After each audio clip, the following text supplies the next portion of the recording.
By the end of this year, Garry's Mod might not disappear, but will become a legacy title, and in its place a new standard, a new ecosystem, a new era of sandbox creation powered by C# and next-gen technology. The transition we witnessed leading into early 2026 proves something big is coming. The superior C# ecosystem is nearly unstoppable, and if momentum continues, Sandbox won't just be an alternative, it will be the default for every serious creator on the planet. Today we're breaking down why this shift feels inevitable, why this isn't just hype, and why the 2-decade sandbox throne of Garry's Mod is finally facing its biggest challenge ever.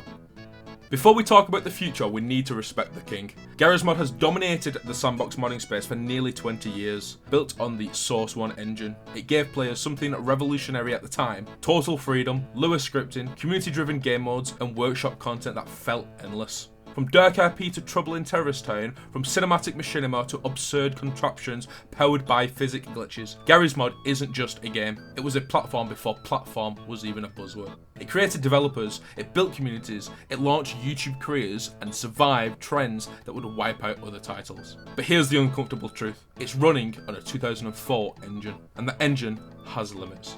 Source 1 was incredible for its time, but today it's aging infrastructure. We're talking limited rendering capabilities, performance bottlenecks, 32-bit legacy constraints, network ceilings, and many, many more. Creators constantly hit walls. If you've ever tried building something ambitious in Garry's Mod, you've probably felt it, the engine fighting you. Optimization becomes a nightmare. Large-scale projects strain servers. Visual fidelity can't compete with modernized standards. And while Lua is powerful and accessible, it isn't ideal for large-scale structured development compared to modernized languages these days. That's where this shift begins.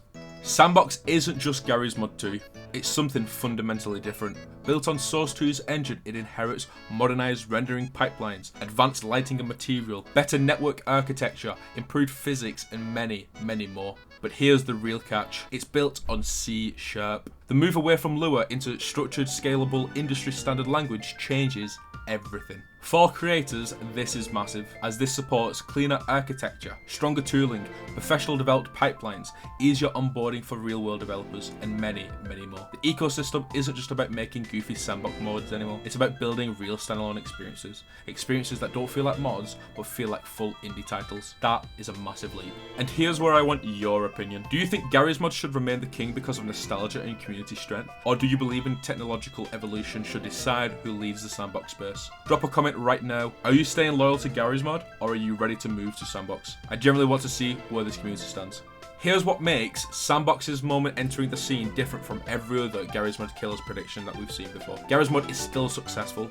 That's why this matters so much. The Sandbox audience is already there, the creators are already there, and the infrastructure of modding culture is already there. What changes isn't the demand, it's the foundation that we've created. When a platform with modern technology and better developed tools, scalable systems enters an already proven market, that is not competition, it's evolution at its finest. Sandbox isn't trying to create a sandbox community from scratch. It's stepping into one that's already thriving and offering creators more of a chance to let off what they can do. For players, this shift could be massive. Getting higher quality game modes, better performance, faster updates, and more polished experiences. Not to mention less reliance on unstable add-ons, and finally getting visuals that feel modern to the game that they're playing. Imagine DXRP level complexity with AAA lighting.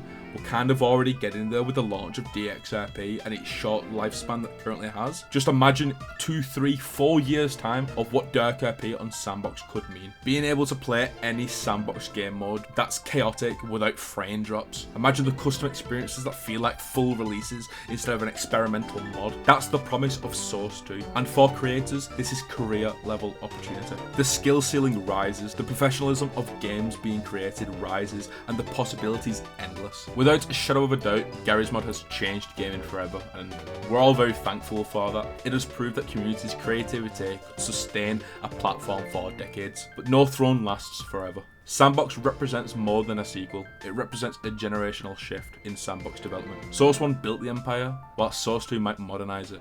The question isn't whether Garry's Mod was legendary, it absolutely was. The real question is, are we witnessing the end of an era, or the beginning of something bigger? If you enjoyed this breakdown, drop a like, subscribe for more deep dives into Sandbox evolution, and let me know in the comments, is Sandbox the future, or is Garry's Mod still untouchable? I'll see you in the next one.